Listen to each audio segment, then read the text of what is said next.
Штраф до 30 базовых и конфискация телефона. Гэтким покаранием пригрозили працаўнікам горадня Азоту за подписку на так званыя экстремистские ресурсы. На прадпрыемстве правялі нараду з сілавікамі, якія распавялі пра тэхналогіі, што нібыта дазваляюць высветліць уладальніка профілю і час ягонай апошняй актыўнасці. Гэта аб'ектыў, з вами Юлія Лабанова, вітаю, і вось галоўныя тэмы. Цэментныя кампаніі Беларусі зноў маюць датацыі за кошт дзяржавы, страты і ў іншых прадпрыемстваў. Ці ёсць выйсце? Это такая традиционная белорусская экономическая политика, которая, благодаря которой поддерживаются убыточные, но, как считается, перспективные, но и при этом крупные компании. Масаваная атака з боку Ірану. Як перажылі, як бачаць падзеі ў Ізраілі беларусы, якія там жывуць?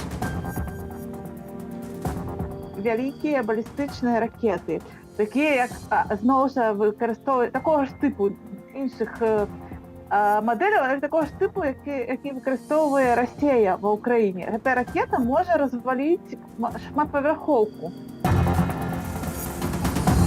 Міжнародны дзень культуры. Ці дбаюць у Беларусі пра захаванне нацыянальнага мастацтва і творчасці? Спачатку культура, спачатку актуалізацыя, спачатку грамадская дзейнасць. Сёння яна пад вялікім пытаннем у Беларусі, і таму вось назапашанне гэтай каштоўнасці яно даецца нашмат цяжэй, на жаль. 210 мільёнаў рублёў чыстых стратаў. Такі вынік мінулага году для прадпрыемства ў холдынгу беларуская цэментавая кампанія. Чаму прадпрыемствы, якія мадэрнізавалі ўсяго 10 гадоў таму, працуе ў мінус, і ці можна выратаваць сітуацыю ў беларускай эканоміцы гаротны стан, якой прызнаў нават Лукашенка, разбіралася Ірына Драфійчук. Дзяржава дапаможа стратным цэментавым заводам, але не задарма. На суму дапамогі павялічыцца дзяржаўная доля ў іх устаўных фондах. Прадпрыемствы холдынгу «Беларуская цэментавая кампанія» завяршылі мінулы год з чыстай стратай 210 мільёнаў рублёў. Гэта ўдвая больш, чым у папярэднім 2022. Асноўная прычына, чаму беларускія цэментныя прадпрыемствы ў стратах, гэта так званыя фінансавыя выдаткі, і, як правіла, гэта выплаты па раней узятых крэдытах на мадэрнізацыю. Калі б іх прыбраць, яны перыядычна маглі бы выходзіць і ў прыбытак. У холдынг «Беларуская цэментавая кампанія» ўваходзяць 3 цэментавыя заводы ў Касцюковічах і Крычаве на Магілёўшчыне ды ў Краснасельскім на Гарадзеншчыне, а таксама іх філіялы. Агулам ад дзяржавы яны атрымаюць больш за 30 мільёнаў дапамогі ў абмен на акцыі. Поддержка государства позволяет предприятиям работать, показывать валовые показатели, благодаря чему растет ВВП, людям выплачивается заработная плата.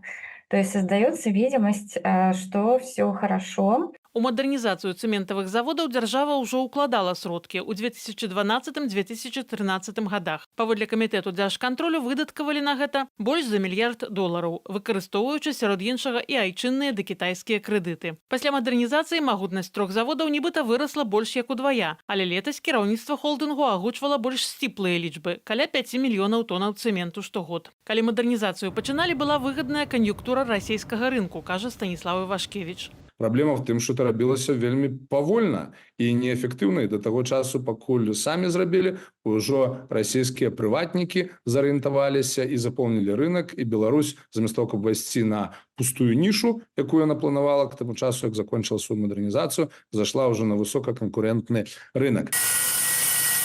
Такой жа дарагой і правальнай была і мадэрнізацыя дрэваапрацоўчай галіны. На паспяховасць яе да таго ж паўплывалі санкцыі, распачатыя захадам супраць Беларусі за дапамогу Крамлю ў вайне з Украінаю. Кепскія справы і ў галінах, якімі традыцыйна беларуская эканоміка была моцная, прызнаў на мінулым тыдні Лукашенко. Почему сократились объемы выпуска холодильников, тракторов, погрузчиков, двигателей? Более чем на четверть просел Бобруйск, Агромаш. Только на 12% в 2023 году был загружен Минский подшипниковый завод. Моцна скараціліся і аб'ёмы экспарту, заявіў Лукашенко, у тым ліку праз канкурэнцыю Кітаю. Скардзіўся на гэта і міністр прамысловасці Александр Рагожнік. Чыноўнік заявіў пра планы пераарыентаваць экспарт тэхнікі на афрыканскі рынак. Але такія спробы прадаць штосьці беларускае ў краіны Афрыкі, Іран ці Нікарагуа натыкаюцца на цяжкасці, бо нікому апроч Расіі нашая прадукцыя не патрэбная, сцвярджае Александр Кныровіч у праграме «Атмасфера» на Белсаце. Яны, тамака, з таго боку, вядома ж, гатовыя браць. Адзін нюанс – бесплатна. А за грошы, акрамя нас, ёсць ахвочыя прадаць. І цікавейшыя за нас, з гледзячай якасці. Да таго ж у самой Расіі пасля спаду звязанага з уварваннем ва Ўкраіну і санкцыямі эканоміка выправілася, кажуць адмыслоўцы, і патрэба ў беларускіх таварах знізілася. Во-первых, свои производители в России начинают развиваться, плюс приходят те же китайцы, да, которые могут и по цене, и вполне возможно по качеству конкурировать с белорусскими производителями, ну и, соответственно, здесь уже не идет, здесь уже работает рынок. Напрыклад, продажы ў Расію беларускіх аўтобусаў МАЗ, якія шматразова гарэлі ў расійскіх гарадах, сёлета ў першым квартале скарацілася на 28% у параўнанні з адпаведным леташнім перыядам. Ірына Дарафейчук, Белсат. Аграрыі ў Беларусі працягваюць сяўбу, а сілавікі пільнуюць парушэнні. У Менскай вобласці 2 кіраўнікоў сельгасарганізацыяў затрымалі за хабары. У Стаўбцоўскім раёне дырэктара аграрнага прадпрыемства ўзялі проста падчас перадачы грошай. Паводле інфармацыі Міністэрства ўнутраных справаў, 51-гадовы мужчына з пачатку года неаднаразова атрымоўваў матэрыяльную ўзнагароду за спрыяльнае развязанне пытанняў, звязаных з купляю мінеральных угнаенняў і кармавых дражджэй. Сілавікі выйшлі і на ягонага калегу з Нясвіжскага раёну. Той атрымаў хабар за аналагічныя паслугі. Цяпер абодва праходзяць фігурантамі крымінальнай справы. Трагедыя ў Бярозаўскім раёне. У вёсцы Ястрабель на пажары загінулі 4 дзяцей.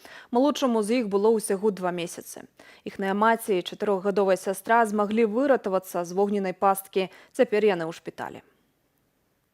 Прычыны і абставіны трагедыі будуць высвятляць следчыя. Распачатая крымінальная справа за парушэнне патрабаванняў пажарнай бяспекі. Паводле папярэдняй інфармацыі, сям'ю па месцы жыхарства характарызавалі станоўча. Ад пачатку года на пажарах загінуў 201 чалавек, 5 з іх дзеці. Гэта амаль на 20% больш, чым за аналагічны перыяд летась, падлічыла выданне «Позірк» паводле звестак МНС.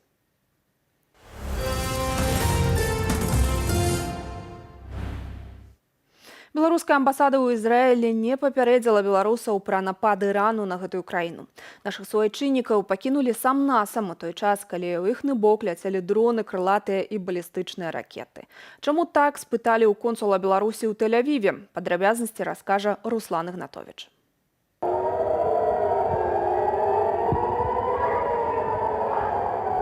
Беларусь глыбока занепакоеная эскалацыяй сітуацыі ў блізкаўсходнім рэгіёне. Гэтак лукашэнкаўскі МЗС 14 красавіка пракаментаваў атаку Ірану на Ізраіль. У замежна-палітычным ведомстве удакладнілі, што Беларусь, цытата, паслядоўна выступае за мірнае урэгуляванне канфлікту на Блізкім Усходзе палітычна-дыпламатычнымі сродкамі. Аднак на сайце амбасады нашай краіны ў Ізраілі цішыня. Апошняя навіна датавана 7 красавіка і прысвечаная удзелу амбасадара Беларусі ў святкаванні дабравешчання ў Назарэце. Мы привыкли не спадзявацца на беларускую амбасаду ў такіх выпадках, і ніякіх папярэджанняў, наколькі мне вядома, не было. Ні я, ні моя маці, ні малады чалавек, ні мае знаёмыя беларусы, ніхто ад беларускай амбасады не атрымліваў ні смс, ні тэлефанаванняў, нічога. Тэлефануем консулу Беларусі ў Тель-Авіве і пытаемся, чаму наша амбасада не паклапацілася пра бяспеку уласных грамадзянаў. Вы, так же, как и я, и мы, здесь соблюдаем рекомендации службы тыла. Ничего нового, как вы понимаете, белорусское посольство, либо какое иное придумать не может. Дыпламат не схлусіў, што ўсе людзі, якія цяпер у Ізраілі, мусяць выконваць рэкамендацыі службы тылу. Аднак няпраўда, што іншыя амбасады нічога новага не могуць прыдумаць. Напрыклад, амбасада Злучаных Штатаў у сувязі з напружанай сітуацыяй апублікавала на сваім сайце зварот да амерыканцаў яшчэ 11 красавіка. І ўсё ж, дзе беларусы могуць знайсці актуальную інфармацыю ад посольства своей краины. Что касается предостережений, у нас на Фейсбуке значит, есть информация. Это в отношении тех граждан, которые вот, значит, либо находятся здесь, либо планировали поездку. То есть это рекомендация как раз оценить целесообразность посещения Израиля. Так что вы в том числе, так сказать, следите и на Facebook. Але адкрыўшы старонку дыпламатычнага прадстаўніцтва на Фейсбуку, бачым толькі рэпост паведамленняў агульнага характару са старонкі МЗС, дзе ў прыватнасці гаворыцца наступнае. Усім грамадзянам Беларусі, якія плануюць паездкі ў рэгіён у сувязі з неадкладнаю неабходнасцю, варта строга ўлічваць сітуацыю і адсочваць афіцыйнае павяшчэнне авіяцыйных уладаў адносна ўвядзення абмежаванняў на выкарыстанне паветранай прасторы. То бок, беларусы мусяць спадзявацца самі на сябе і шукаць інфармацыю самастойна. Пры гэтым прадставіцца спадар консул не пажадаў. Скажите, с кем я говорю? Вы говорите с консулом. А как вас зовут? Этого достаточно, я думаю. Масаваны абстрэл Ізраілю Іран учыніў уначы з 13 на 14 красавіка. Напад назвалі ў Тэгеране адказам на нядаўняе знішчэнне ў Дамаску іранскага консульства. Ізраіль атакавалі балістычныя і крылатыя ракеты, а таксама беспілотнікі. Іх агульная колькасць больш за 300 адзінак. 99% з іх Ізраіль і саюзнікі збілі яшчэ за межамі краіны. Руслан Ігнатович, Белсад. Святлана Ціхановская прыбыла ў Канаду. Двухдзённы візіт абраная прэзідэнтка Беларусі пачала з сустрэчы са старшынёю Рады БНР Івонкай Сурвілай. Абмяркоўвалі сітуацыю ўнутры нашай краіны, а таксама ўзялі актуальныя пытанні беларускай дыяспары ў Канадзе. Яшчэ адной тэмою сустрэчы сталася супраца Рады БНР і аб'яднанага пераходнага кабінету. Святлана Ціхановская ўручыла Івонцы Сурвілле крыж адраджэння Беларусі. Гэта новая ўзнагарода аб'яднанага пераходнага кабінету, распрацаваная геральдычную радою. І старшыня Рады БНР зрабілася першую асобою, хто яе атрымаў. У Атаве Святлана Ціхановская сустрэлася з прадстаўнікамі беларускай дыяспары. Апроч таго, у Святланы Ціхановскай запланаваная сустрэча з прэм'ер-міністрам Канады Жустэмам Трудо і міністркой замежных справаў Меляні Жалі і прадстаўнікамі парламенту краіны. Прэзідэнт Францыі Эммануэль Макрон прапанаваў абвясціць перамір'е ва ўкраіне ды іншых гарачых пунктах. Праўда, гаворка выключна пра перыяд алімпійскіх гульняў, што сёлета пройдуць у Парыжы. У пытанні спынення агню Макрон плануе заручыцца падтрыманнем сусветных лідараў, тым ліку кіраўніка Кітаю Сі Цзіньпіна, які наведае сталіцу Францыі праз некалькі тыдняў. Іншыя навіны замежжа ў нашым аглядзе. Конгресс США можа ухваліць дапамогу Украіне і Ізраілю. Паводле ABC News адпаведнага кансэнсусу дасягнулі ў нядзелю падчас тэлефоннай размовы прэзідэнта краіны Джо Байдена і лідараў абедзвюх палатаў. Абмеркаванне законапраекту могуць распачаць ужо на гэтым тыдні. Паставіць кропку ў пытанні заклікала амерыканскіх сенатараў і старшыня Еўракамісіі Урзуля фон дер Ляйен. Яна падкрэсліла, што далейшае зацягванне з амерыканскую дапамогу прынясе шкоду не толькі ўкраіне, але і ўсяму паўночна-атлантычнаму альянсу.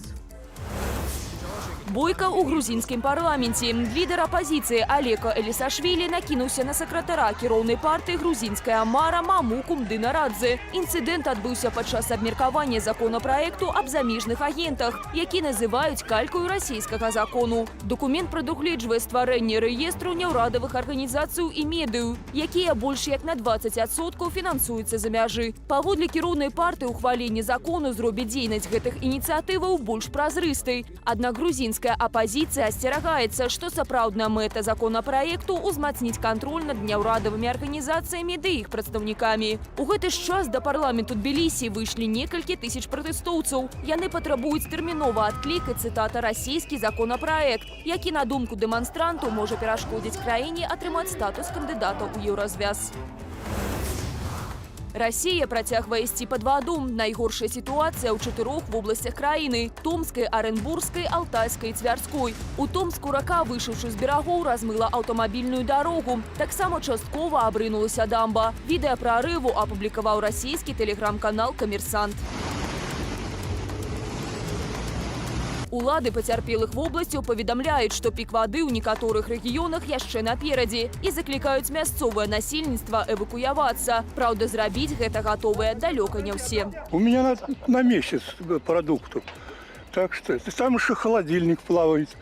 И он тоже плавает в нем, тоже полно всего. Я хотел собакам давать. А живете вы вот на чердаке? Ой, там прекрасно.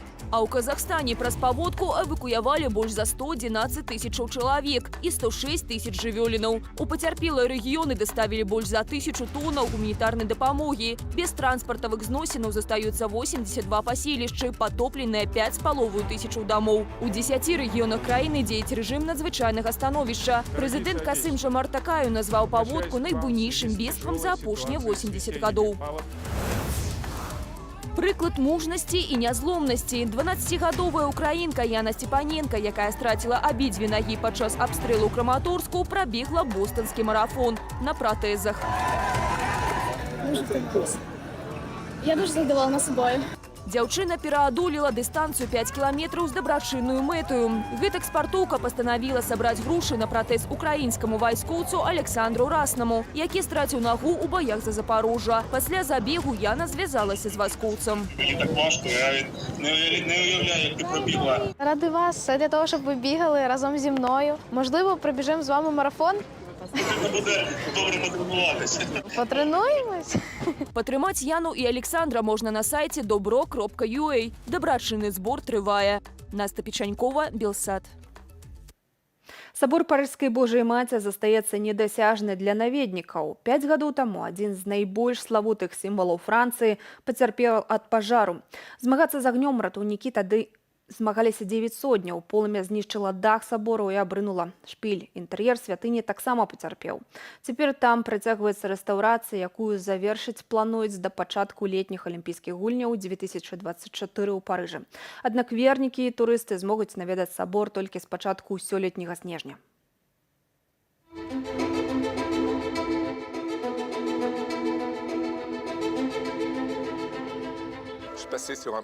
Я ехаў па мосце і ўбачыў, што Нотр-Дам гарыць, і сказаў сабе, чаго яны чакаюць, каб пагасіць агонь. Мне ўдалося наблізіцца да яго на ровары, і я падумаў, што гэта будзе канец Нотр-Даму.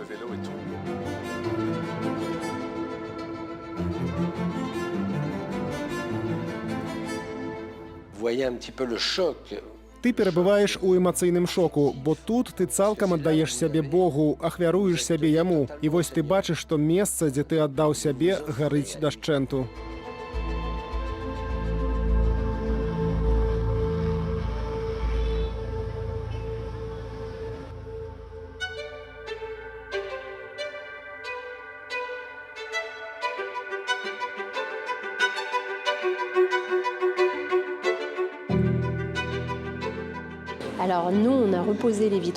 Мы зноў усталявалі вітражы, а астатнія пакінулі цеслярам. Усе вітражы на месцы, але яны цалкам схаваныя, каб не пашкодзіць іх, бо над імі ўсё яшчэ вядуцца будаўнічыя працы. Іх нават не відаць без святла, якое ідзе звонку. Але ў любым выпадку яны ўсе на месцы.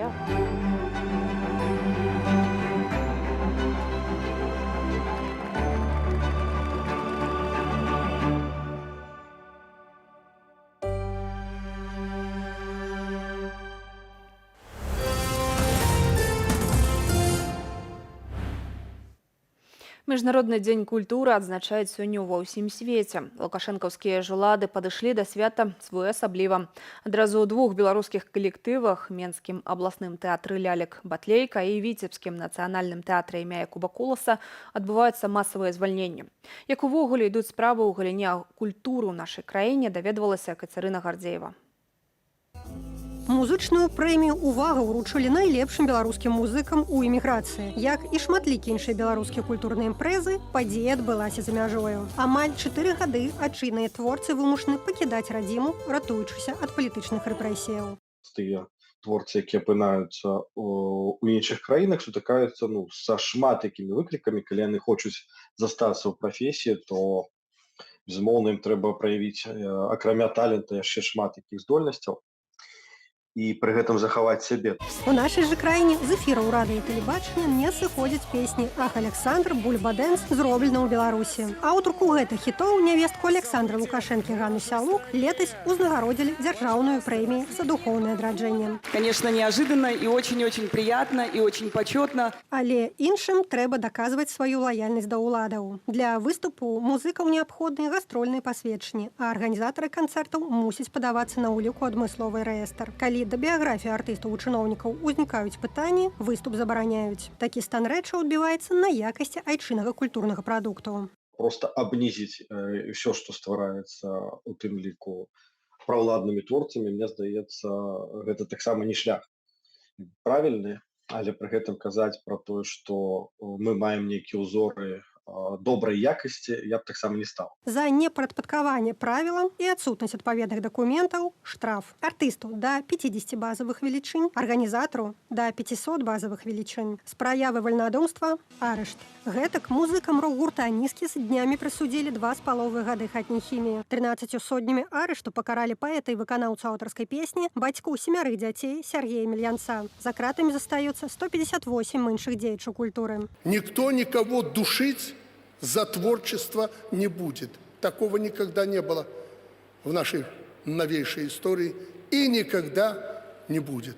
Ад дзеянняў рэжыму церпіць не толькі музыка. Летась пасля скаргі прапагандысткі Вольгі Бондаравай у Зэльве знішчылі помнік выбітнай беларускай паэтэсы Ларысе Геніюш. Маўляў, яна сімвал БЧБ руху. Абараніць такія помнікі ад знішчэння памагла б неабыякавасць саміх беларусаў. Кожны грамадзянін Беларусі можа хадатайнічаць аб наданні таму ці іншаму аб'екту статуса гісторыка-культурнай каштоўнасці.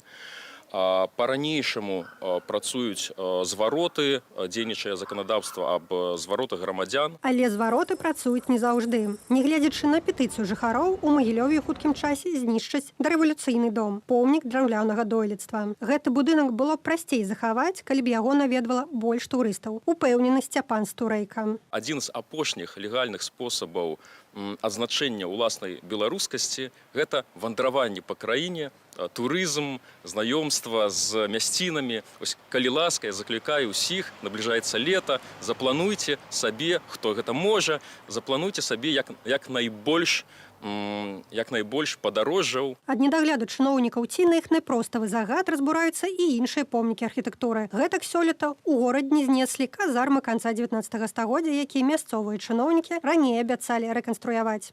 Кацярына Гардзеева, Белсат.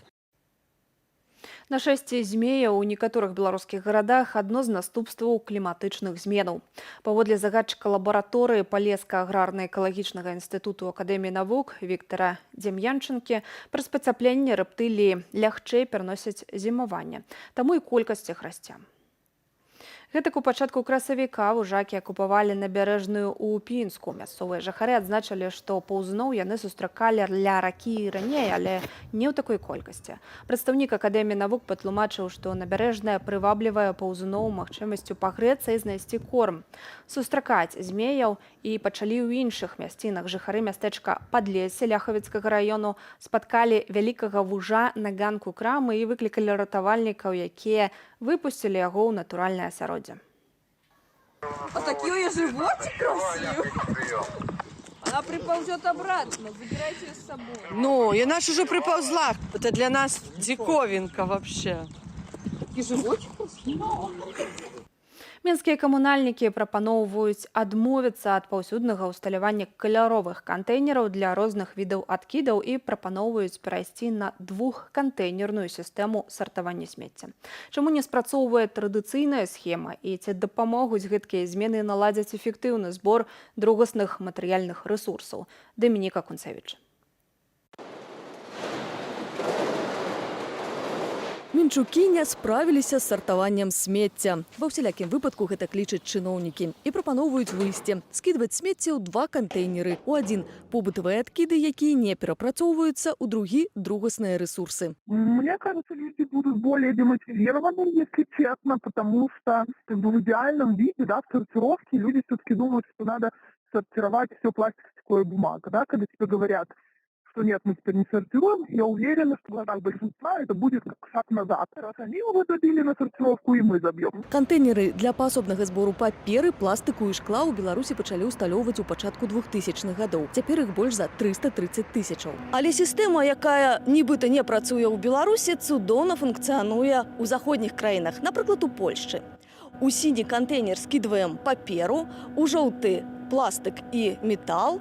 Таксама ёсць на многіх пляцоўках кантэйнеры для шкла і для біялагічных адкідаў. Найбольш жа паспяховыя ва ўкраіненні сістэмы паасобнага збору смецця Аўстрыя, Бельгія, Нямецчына і Швецыя. Палова адкідаў у гэтых краінах ідзе на перапрацоўванне. Дасягаюць такіх паказнікаў праз гнуткую сістэму заахвочвання і пакарання. З людзьмі размаўлялі, праводзілі працу, адукоўвалі і пыталіся відавочна паказаць, чаму трэба так рабіць, чаму трэба сартыраваць і чаму гэта важна. Камусьці было цяжкавата гэта данесці, прям хутка, поэтому унеслі сістэму штрафаў. То есть і штрафы былі вельмі прям непасільныя і велізарныя. Акурат у Беларусі праз адсутнасць стымулаў сістэма паасобнага збору смецця аказалася неэффектыўнай. Не было никакой материальной стимулирования. То есть для людей, которые сортируют, для того, чтобы они сортировали, для них должно быть экономически выгодно сортировать. То есть и экономически невыгодно не сортировать. То есть должны быть раздельные тарифы на сортированный и несортированный мусор. Если их нету, зачем прикладывать усилия? Гэтаксама і для добрага функцыянавання двухкантэйнернай сістэмы сартавання да людзей трэба данесці, якія адкіды ў Беларусі ідуць на перапрацоўванне. Але хто мусіць адукоўваць? Я лічу, што кожны павінны пачаць сябе. Гэта павінен быць інтарэс кожнага чалавека, але рэсурсы і магчымасці павінна прадаставіць дзяржава. У інтарэсах дзяржавы супрацоўнічаць у гэтай галіне з людзьмі. Аднак у нашай краіне пасля 2020 года зліквідавалі большасць экалагічных недзяржаўных арганізацыяў. Яны акурат і займаліся прасоўваннем экалагічнага ладу жыцця і адукацыяй людзей. Дамініка Кунцевіч, Белсат. І пры надвор'і. У Беларусі другі дзень захоўваецца аранжавы ўзровень небяспекі праз узмацненне ветру. А навальнічны фронт, што прайшоў напярэдадні па краіне, пакінуў без электраэнергіі 117 населеных пунктаў у розных рэгіёнах. Найбліжэйшымі днямі надвор'е таксама не будзе радаваць беларусаў. Сіноптыкі прагназуюць дажджы і месцамі нават мокры снег. У некаторых раёнах чакаюць туманы і галалёдзіцу. На выходных цяпло ў Беларусі таксама не вернецца, а ўначы магчымыя замаразкі.